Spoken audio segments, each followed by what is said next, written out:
mpenzi na mfuatiliaji wa St. Gaspar Media katika kipindi cha tafakari ya Injili ya siku. Leo Jumamosi katika oktava ya Pasaka mwaka A wa Kanisa. Masomo ya leo, somo la kwanza linatoka katika kitabu cha Matendo ya Mitume sura ya 4 aya ya 13 hadi ile ya 21, na Injili takatifu kama ilivyoandikwa na Mwinjili Marko sura ya 16 aya ya 9 hadi ya 15. Karibu tusikilize Injili. Somo katika Injili ilivyoandikwa na Marko. Yesu alipofufuka alfajiri siku ya kwanza ya juma, alimtokea kwanza Maria Magdalena, ambaye kwamba alimtoa pepo 7. Huyo akashika njia akawapasha habari wale waliokuwa pamoja naye, nao wakali wanaomboleza na kulia. Walakini hao waliposikia kama yu hai naye amemwona, hawakusadiki. Baada ya hayo akawatokea watu 2 miongoni mwao, ana sura nyingine, nao walikuwa wakishika njia kwenda shamba, na hao wakaenda zao wakawapa habari wale wengine, wala hao hawakuwasadiki. Baadaye akaonekana na wale 11 walipokuwa wakila, akawakemea kwa kutokuamini kwao na ugumu wa mioyo yao, kwa kuwa hawakusadiki wale waliomwona alipofufuka katika wafu.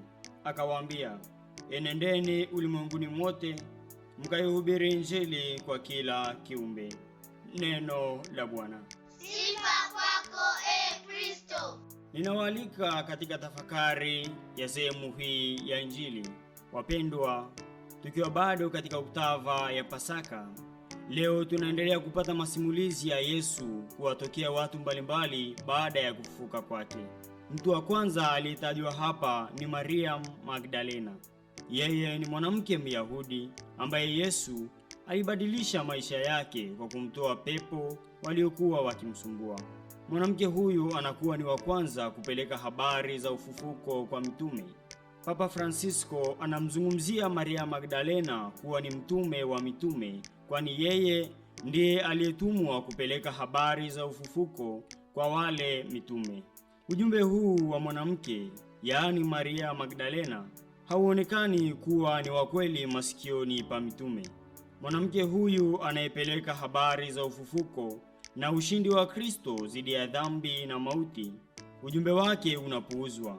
Pengine ni kwa sababu ya tamaduni za Kiyahudi ambazo ziliamini zaidi ushuhuda ama ushahidi wa wanaume wawili. Kwa hiyo inakuwa ni vigumu kumwamini ushuhuda wa mwanamke mmoja. Hapa tunaweza kutafakari kwamba Mungu anaweza kumchagua mtu anayemtaka yeye ili kutimiza mapenzi yake, na wakati mwingine sisi binadamu tunaweza tusielewe vyema, lakini tunapaswa kutambua kwamba njia za Mungu sio sawa na njia zetu sisi wanadamu. Pia utendaji wake sio sawa na wetu. Mungu ameamua kumteua mwanamke huyu kupeleka kwa mitume habari za ufufuko.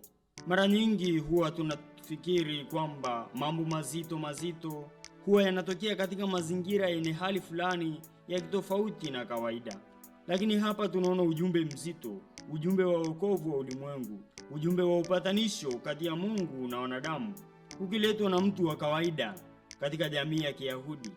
Tukumbuke kwamba katika tamaduni za Kiyahudi za nyakati hizo, wanawake walikuwa hawahesabiwi kwa hadhi ya mtu kama mwanaume. Lakini Mungu ndiye ametaka mwanamke autangaze ujumbe huu wa wokovu, kama alivyomchagua Maria bikira ili kumleta mkombozi duniani. Pia tunasikia habari za watu 2 waliokuwa wakirudi shamba. Hawa walikuwa ni wafuasi wake, lakini baada ya kuona yale yaliyotokea siku ya Ijumaa Kuu huko Yerusalemu, basi wanakata tamaa na wanaamua kurudi shamba ili waendelee na maisha mengine. Hii ni kwa sababu hawakuwa na tumaini tena juu ya ufalme wa Kimasia. Yesu anapowatokea na kujidhihirisha kwao, wanarudishiwa tumaini. Hivyo wanageuka na kurudi mjini ili kupeleka habari njema ya ufufuko. Hapa tunaweza kutafakari kwamba Kristo ni nguvu mpya, ni tumaini jipya na ni maisha mapya.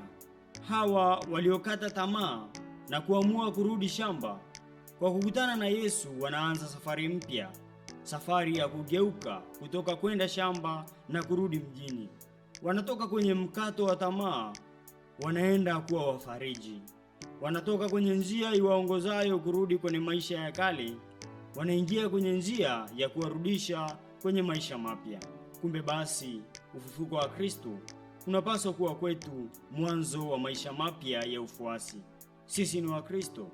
Basi, katika Pasaka hii, tutafakari ni kwa namna gani tutakuwa wa Kristo zaidi. Ni kwa namna gani tunapaswa kuwa na matumaini zaidi. Ni kwa namna gani tutakuwa sababu ya furaha zaidi.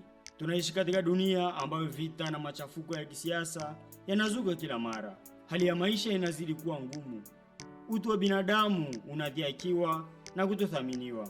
Haya yote yanachangia binadamu kuwa na huzuni, mkato wa tamaa, kukosa furaha na kutoona thamani katika maisha. Lakini ni katika mazingira haya tunamtafakari Kristo mfufuka aliyetuthibitishia upendo na huruma ya Mungu Baba. Licha ya Yesu kumkomboa mwanadamu kwa damu yake, damu ya thamani kubwa, bado anampa mwanadamu uhuru katika kuchagua na kuamua. Mungu hamlazimishi mwanadamu kuyaishi maisha ya kipasaka, maisha ya kuacha uovu na kutenda mema kama watu waliookolewa kutoka kwenye mauti na kupewa uhai, bali anampa uhuru aamue mwenyewe. Mwanadamu anapotumia uhuru wake vibaya, akaanza kuchukia wenzake, akaendekeza ubinafsi, akaanza kujiona yeye ndiyo wa thamani na wengine hawana maana, basi haya yanakuwa yakichangia katika kuuzima moto wa upendo na furaha ya kipasaka.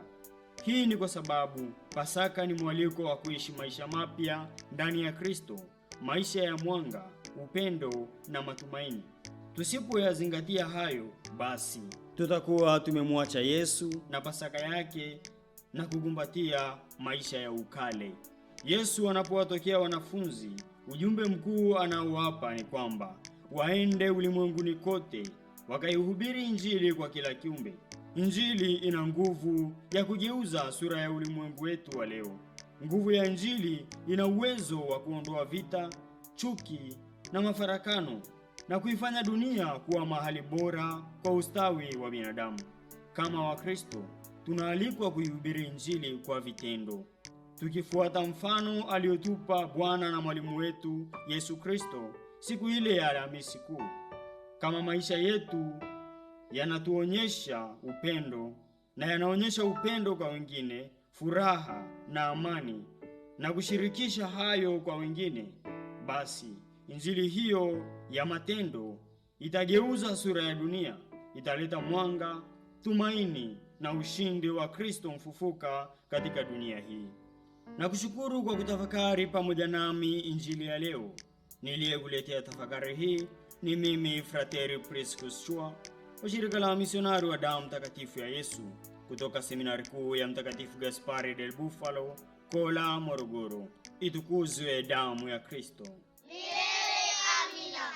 Kondoo imara apeperusha bendera nyeupe na safi ya sheria, ushindi wa kimungu. Nasi tunajivunia imani twasakafia